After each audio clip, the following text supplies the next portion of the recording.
Bon, nous entrons en décembre, et qui dit décembre dit période de Noël. Nous aurons donc sans doute, comme chaque année, l'occasion de parler de Noël version horreur, car comme vous le savez, le film d'horreur de Noël est une véritable institution. Mais avant cela, nous avons eu droit récemment à la sortie d'une œuvre horrifique consacrée à une autre fête, quasiment jamais pratiquée chez nous, mais très importante en Amérique du Nord, à savoir Thanksgiving. Évidemment, même si nous ne célébrons pas cette fête des récoltes, qui se tient le 4e jeudi de novembre tous les ans, nous la connaissons tout de même, grâce à tous les films et séries américains qui l'ont mise en scène à l'une ou l'autre occasion. Et oui, c'est ainsi que la culture américaine peut s'introduire dans nos esprits et que l'aliénation peut suivre son cours. Et croyez-le ou non, mais cette fête a déjà fait l'objet d'adaptations d'un certain nombre de films d'horreur. Bon, comme le 1er avril, la Saint-Valentin, le Nouvel An, la Fête des Mères, Pâques ou bien sûr encore, Noël. Pourtant, ces films d'horreur sont rarement arrivés chez nous car en général, ce sont de toutes petites productions destinées au marché vidéo ou VOD nord-américain. Mais là, nous avons une grosse prod, réalisée par un cinéaste que vous connaissez bien et qui débarque carrément dans nos salles. Je ne pouvais pas laisser passer cette occasion. Donc, bonsoir, amis de l'horreur, et bienvenue dans cette nouvelle critique glauque consacrée à Thanksgiving de Eli Roth.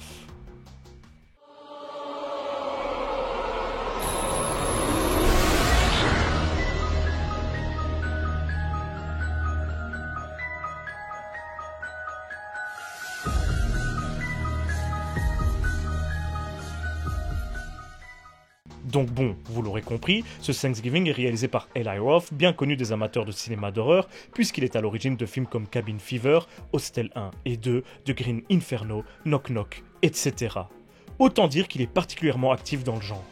Et pour être tout à fait honnête, moi, je n'aime pas beaucoup Eli Roth. Bon, en termes de cinéma, je dirais que c'est un réalisateur moyen, qui, comme son grand pote Tarantino, est très doué pour les clins d'œil, les hommages ou les recyclages, si j'étais mauvaise langue. Et qui est capable de fulgurances assez intéressantes. Humainement, par contre, c'est quelqu'un que j'exècre. Mais fort heureusement, cette vidéo n'est pas une critique de Eli Roth, mais bien de son film Thanksgiving.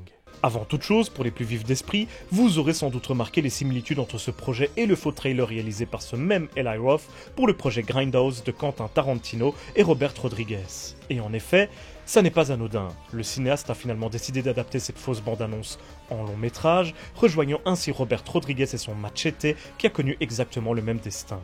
Et, fait intéressant à noter, Eli Roth a décidé pour l'occasion de faire revenir le directeur photo Milan Chadima, déjà en poste justement pour Grindhouse et avec qui Roth avait travaillé sur les 2 premiers Hostel.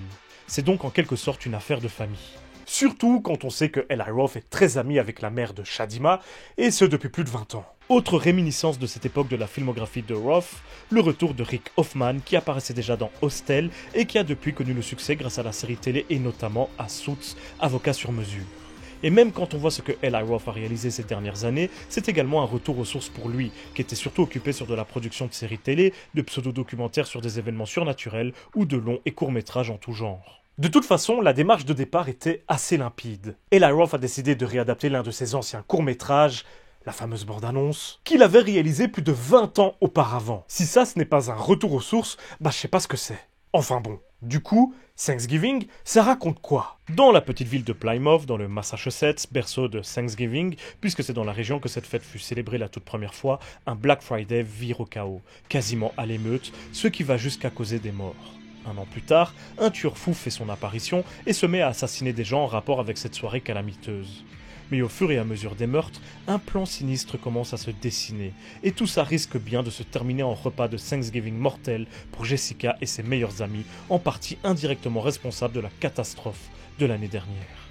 Donc, Eli Roth nous concocte un bon petit slasher à l'ancienne, un sous-genre auquel il n'avait finalement pas vraiment touché en tant que réalisateur. Mais n'allez pas vous imaginer des choses. Thanksgiving est tout sauf innovant. C'est même plutôt tout l'inverse. Bon, qu'on soit clair, ce n'est à aucun moment l'objectif de Eli Roth de faire quoi que ce soit d'innovant ou d'original avec ce film, que ce soit dit dès le départ. Néanmoins, c'est assez fou de voir à quel point c'est le cas ici. Déjà, Thanksgiving est le slasher post-Scream par excellence, mais version 2023. Tout de même meilleur que les turbo boosts style Urban Legend ou Souviens-toi l'été dernier, je vous rassure, il applique tout de même la formule de Kevin Williamson en mélangeant slasher et whodunit, un peu comme pouvaient le faire des proto-slashers comme Alice Sweet Alice en leur temps. La grande différence, c'est qu'à la place du discours méta sur le genre, nous avons droit à un sous-texte acerbe et cynique sur la société de consommation à l'américaine et plus globalement sur la société états-unienne actuelle. Ça fait réfléchir. D'ailleurs, le deuxième point guère innovant est bien entendu cet aspect-là.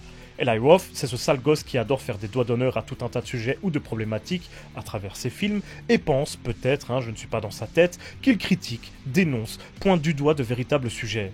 Dans la quasi-totalité de ses films, nous retrouvons déjà cette façon qu'il a de se moquer de la jeunesse et de ses dérives, sa vanité ou ses mots, que ce soit dans Cabin Fever, dans Hostel, dans Green Inferno ou même dans Knock Knock, et il mélange cela avec des discours sur des sujets plus complexes tels les écarts de richesse dans le monde et leurs conséquences, la vacuité de notre mode de vie, l'hypocrisie des moralisateurs et militants, l'environnement, etc.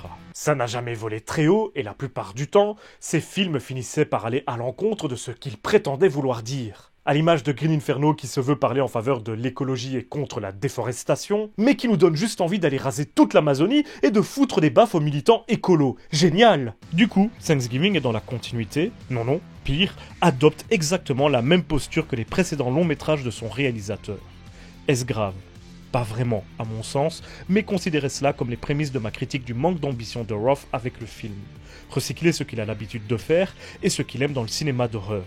Thanksgiving est donc un mélange entre ce que le cinéaste aime dans le slasher et ses habitudes de travail et d'écriture, ni plus ni moins. Bon, et du coup, en termes de discours, qu'est-ce que le film nous propose exactement? Normalement, vous en avez déjà une idée assez nette. On a parlé de Black Friday, notamment, et comme quasiment tous les films qui mettent en scène cette journée si spéciale, nous avons droit à des moqueries visant les consommateurs, le capitalisme, la perte de valeur de notre génération, le fossé entre le Thanksgiving d'antan et ceux d'aujourd'hui, qui précèdent des Black Friday complètement fous et chaotiques, ce qui, pour le coup, est vraiment arrivé, et plus d'une fois. Mais à nouveau, cela n'a rien de neuf. South Park faisait exactement la même chose il y a quelques années, et même la course aux jouets avec Schwarzenegger proposait déjà une idée similaire il y a encore plus longtemps. Même dans le cinéma d'horreur, ça n'est pas très original, et nous avons carrément eu Black Friday, un film consacré à la journée du même nom avec Bruce Campbell, sorti il y a seulement 2 ans. Donc, encore une fois, ni l'idée de départ ni le traitement ne sont très originaux. Rien de décoiffant. Il nous propose également une galerie de teens, des ados aussi irritants que turbo-débiles,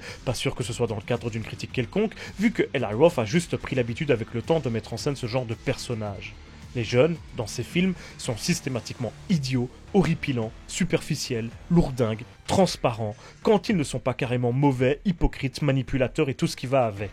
Les adolescents, et plus largement les jeunes adultes, dans le cinéma de Eli Roth, sont donc des crétins insupportables tout le temps. Alors, dans ce Thanksgiving, ça semble coller avec la critique de notre société moderne et du néant de notre mode de vie, uniquement tourné vers la consommation.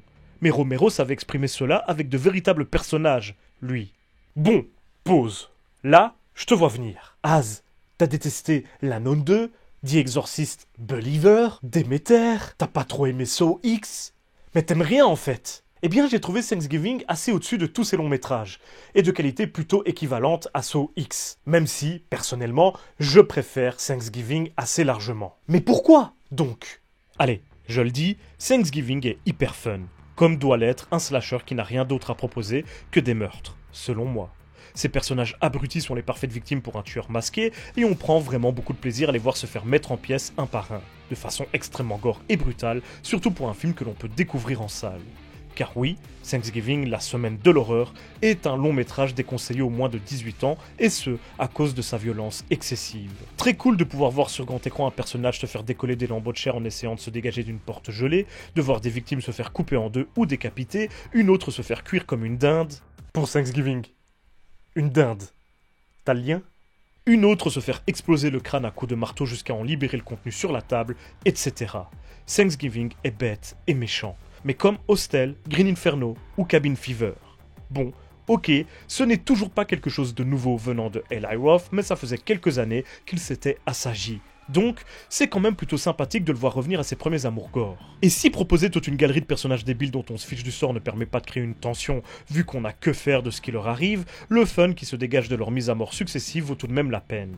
Maintenant, à nouveau, heureusement que les meurtres sont violents à souhait, car ils ne sont pas non plus très imaginatifs. Si vous êtes amateur du genre, vous aurez déjà vu chaque mise à mort ailleurs en plus fou, mieux réalisée ou plus aboutie. Par exemple, le meurtre du trampoline est sympa sur papier, mais il ressemble à une copie un peu ratée de celui de la salle de gym de Destination Finale 5. Le meurtre du trampoline. Mais qu'est-ce que mon travail me fait dire?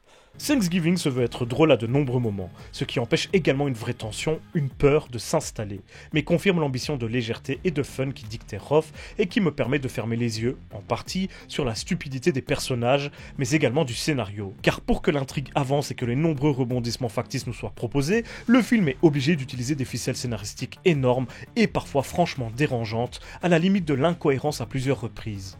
C'est souvent le cas avec les whodunites horrifiques, mais ici, ça ne vole vraiment pas haut. Les personnages ont des comportements parfois très discutables, qui jurent avec leur personnalité, leur importance dans l'intrigue ou leur lien avec nos protagonistes principaux. Mais tant que ça permet de faire avancer l'histoire dans la bonne direction, on fermera les yeux. Du moins, je suppose.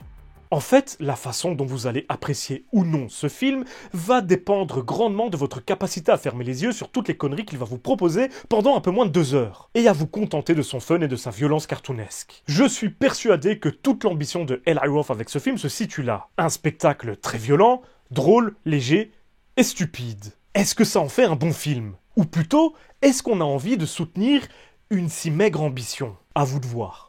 Bon, j'ai aussi du mal avec la réalisation et le montage de Roth. Comme dit en début de vidéo, il y a quelques fulgurances, mais il y a surtout quelques scènes rendues illisibles par des choix de plans aléatoires et des coupes intempestives et non maîtrisées. Des personnages qui parlent sans apparaître à l'écran, ce qui rend leur identité difficile à cerner au cours de certains dialogues, des actions qui se passent en hors-champ, l'espace de seulement une fraction de seconde, ce qui reste suffisamment long pour que ça semble bizarre à notre œil et nous empêche de comprendre facilement le déroulement de certaines séquences. Heureusement, ce manque de savoir-faire, ou plutôt cette flemme monumentale, parce que pour moi, c'est ça, hein. Ces manquements sont compensés par l'apparition de Tonic, le magnifique chat que l'on pouvait déjà voir dans Cimetière version remakée, et que Eli Roth a qualifié de Leonardo DiCaprio tellement il jouait bien. Et c'est vrai qu'il joue très bien dans sa scène, qu'il rend très drôle, et très débile aussi. Bref, vous l'aurez compris, je suis plutôt mitigé par ce Thanksgiving. C'est un slasher fun et hyper violent, surtout pour nos salles obscures, je tiens à le repréciser, mais il ne vole pas plus haut que beaucoup de slashers qui sortent directement en vidéo, qui ne bénéficient ni du budget de Roth, ni de son casting, ni de sa distribution en salle, donc. Ça fait quand même bien plaisir de revoir ce genre de projet à l'ancienne au cinéma, mais c'est un petit peu triste de voir qu'il ne tente jamais de se dépasser, d'être un peu plus qu'un slasher rigolo, à l'ancienne justement, d'autant qu'il se prend au sérieux sur pas mal de points et ose se prétendre critique tout en étant débilo rigolo. Donc pour moi, Thanksgiving est au mieux un film moyen, au pire un long métrage médiocre, dépendamment de ce qui vous fait vibrer, vous, lorsque vous regardez un slasher. Il est certain que c'est tout sauf un grand film, qu'il ne révolutionne rien du tout, et qu'il a même parfois du mal à raconter son histoire, que ce soit au niveau de la mise en scène ou de son scénario, mais il propose tout de même son lot de moments plaisants et notre dose de boyaux, nécessaire au bon déroulement de notre vie d'amateur d'horreur. À vous de voir à quel point vous parviendrez à fermer les yeux sur sa lourdeur, ses problèmes d'écriture et la stupidité de ses personnages. Bref, c'était pas si mal, et surtout, pas trop lisse, en particulier comparé aux films d'horreur que j'ai pu voir sur grand écran ces derniers mois, donc je me devais de vous en dire quelques mots aujourd'hui. Et c'est donc la fin de cette critique glauque. J'espère qu'elle vous aura plu. Dans tous les cas, on se retrouve très bientôt pour une prochaine vidéo, et d'ici là, surtout n'oubliez pas, si vous avez peur, c'est que vous êtes toujours en vie.